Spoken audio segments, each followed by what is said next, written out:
semuanya, nama saya Jennifer dengan NPM 2042126 dari kelas 4 AKMC. Nah, di sini saya akan mempresentasikan cara pembuatan pencatatan sistem akuntansi ini di dalam akses ini. Nah, di sini yang pertama kita membuka akses, dia akan menunjukkan halaman seperti ini. Kita memilih blank database, lalu kita di sini memilih klik. Nah, di sini setelah udah, kita akan memasuki halaman baru seperti begini. Nah, di sini kita yang tahap pertama kita akan mencoba membuat tabel dulu. Jadi di sini tabel kita klik kanan di side view dan kita save data tabel yang ingin kita buat seperti chart of account. Nah, kita habis itu klik OK. Jadi setelah ini kita di sini ada kolom-kolom kita isikan akun-akun yang kita inginkan di chart of account ini seperti account header number, account header name.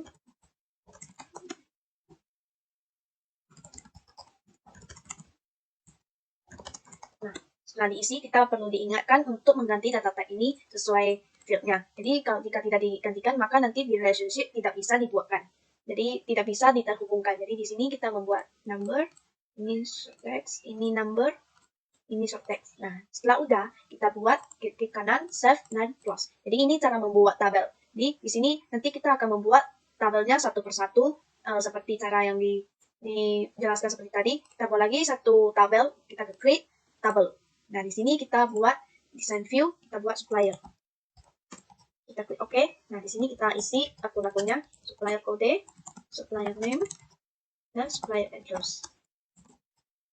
Nah, di sini kita ganti data type-nya dulu juga. Kita di sini number, ini short text, ini long text saja. Nah, ini setelah udah. Nah, di sini yang perlu kita perhatikan ini adalah adanya primary key. Jadi di mana supplier kode ini dijadikan sebagai primary key nanti soalnya nanti supplier kode ini sebagai kunci utama di mana nanti tabel lain akun yang ada supplier kode akan terhubung dengan supplier kode di sini. Jadi mereka itu datanya saling terkaitan.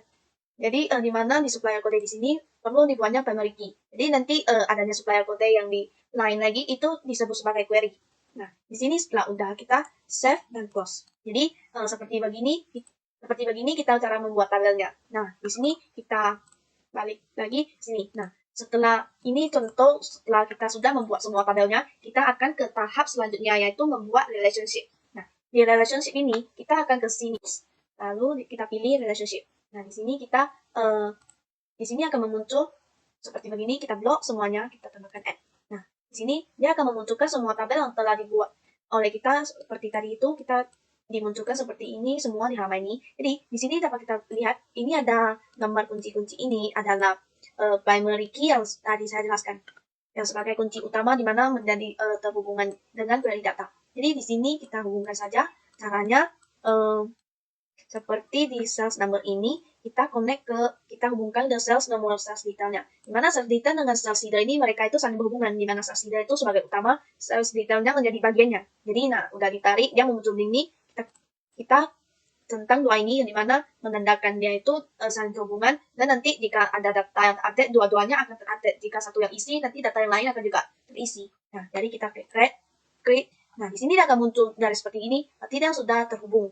Nah kita hubungi lagi yang lain.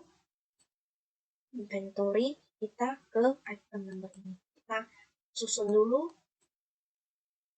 supplier, customer, inventory, purchase detail. Nah, purchase detail ini, di sini supplier kode. Di sini kita bisa hubungi item numbernya ke item number di sini. Kita klik dua ini, klik.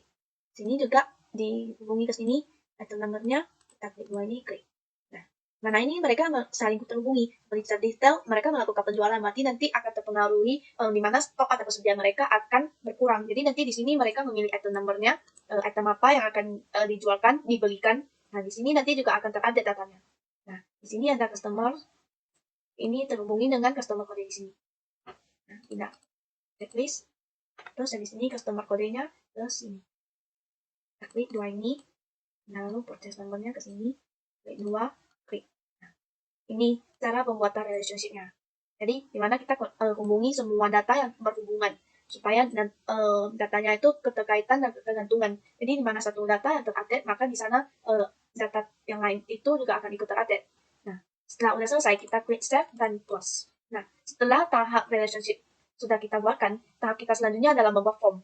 Nah, cara membuat formnya ini adalah kita klik salah satu tabel ini, klik satu kali, terus di klik kita pilih form. Ini kita pilih design view. Nah, di sini kita membentuk seperti ini, kita bisa mengedit formnya sesuai yang kita inginkan. Kita bisa buat panjang pendeknya, ukuran besar kecilnya. Nah, di sini. Nah, setelah itu tidak hanya bisa mengedit ukuran panjang dan besarnya, kita bisa menambahkan button juga. Seperti kita harus ke form design. Nah, di sini ada pilihan gambar-gambar yang bisa kita pilihkan. Kita pilih yang ini, button. Jadi kita pilih ini salah satu. Kita buat dulu yang delete. Nah, delete kita pilih yang text. Ini ada dua pilihan, bisa text, bisa picture. Nah, kita pilih delete, next, buat delete. Finish. Nah, ini caranya semua sama. Nah, di sini buat lagi yang berbentuk gambar. Kita buat yang previous. Next, kita pilih yang gambar. Nah, gambarnya akan seperti ini. Kita next, kita buat previous. Nah, gambarnya akan berbentuk seperti ini. Nah, kita buat lagi yang next. Kita buat next. Kita buat yang gambar juga seperti gini. Kita buat next. Finish. Nah, ini. Jadi ada dua gambar yang seperti ini, yang seperti. Nah, di sini button ini merupakan perintah untuk menjalankan sistem ini. Nah, seperti ini buttonnya, perintahnya ada banyak. Bisa kita pilihkan sesuai yang kita inginkan. Ada next, previous, delete, new. Nah, kita buat new saja. Kita buat new. New. Nah, setelah kita buat tiga ini, tentunya ada yang berbentuk gambar, ada yang berbentuk delete. Nah, di sini masih ada perintah yang banyak lagi, seperti delete, new, save, dan close. Nah, ini ada. Kita langsung buat ke sini. Jadi, setelah buat buttonnya sudah siap, kita save, oke, dan kita close. Lalu, ini ada satu form, ini tampilan formnya. Jadi, di mana bisa membuktikan formnya, perintahnya berjalan itu kita close. Nah, ini dia benar close. Nah, ini berarti perintahnya kita berjalan dengan baik. Nah, ini salah satu contoh formnya. Nah, setelah membuat formnya habis, ini sales detail dan sales purchase detail tidak bisa dibawa ke dalam form. Karena sales detail dan purchase detail ini merupakan subform dari purchase header dan sales header. Jadi, kita membuat form dulu selain dua itu. Nah, setelah itu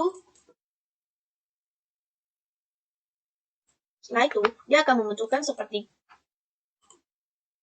Nah, setelah itu kita akan membuat semua form dan membentuk ini seperti ini. Nah, di sini dia ini bisa membentuk kita bisa menambahkan text box kita yang kita inginkan. Seperti di sini text box saya menambahkan amount, terus di sini text box, terus yang di sini saya memasukkan rumus, yaitu hanya rumus gampang saja, di mana saya membuat kolom ini menunjukkan saldo di debit ini, dan yang di ini kolom di saldo kredit ini. Jadi bisa kita buktikan form view-nya. Nah, di sini kita buat 3, di sini akan menunjukkan 3. Jadi, di sini buat 4, di sini juga akan membuat 4. Nah, kita lihat saja. Jadi, dia ini berjalan. Text box rumusnya itu berjalan, kita close. Nah, di sini ada purchase header dan sales header. Seperti yang tadi kita bicarakan. Nah, di sini kita bisa buat lagi salah satu form purchase header. Nah, kita buat form purchase header, create form. Kita closekan dulu ini ya. Kita design view, lalu kita select. Nah, di sini kita perlu membuatkan subform. Nah, di mana cara membuat subformnya ini? Kita ke form design ini tetap, lalu kita memilih yang koran seperti yang ini, kita tarik. Nah, sudah. Berarti nanti dia akan muncul seperti gini. Jadi dia akan use existing tables and queries. Nanti setelah membuat semua tabel, dia akan memuncul semua tabel di sini. Kita use existing. Jadi kita perlu dulu ya.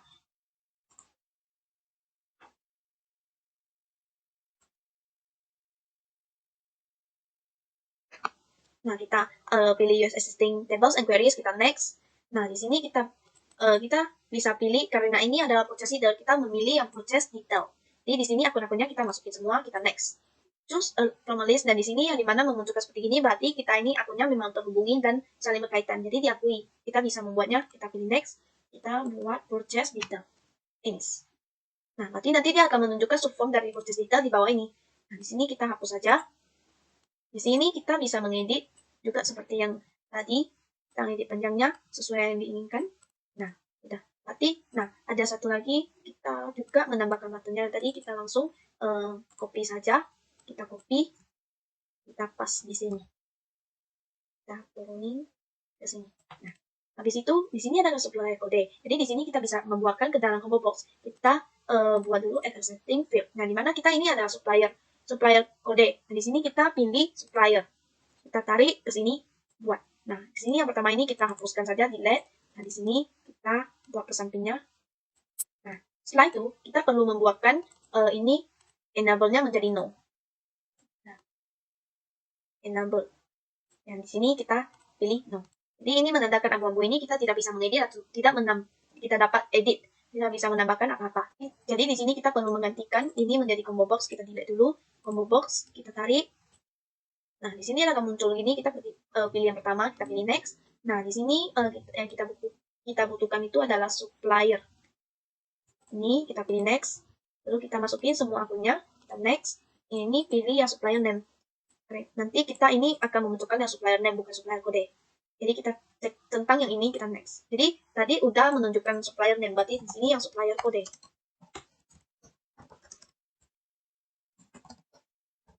Nah, jadi nanti di supplier kode sini, di combo box, mereka bisa pilih nama-nama supplier yang sudah didatakan, dan setelah dipilihnya nama supplier yang diinginkan, di sini akan otomatis muncul supplier kodenya atas nama tersebut. Jadi otomatis supplier kodenya muncul setelah supplier name-nya dipilihkan.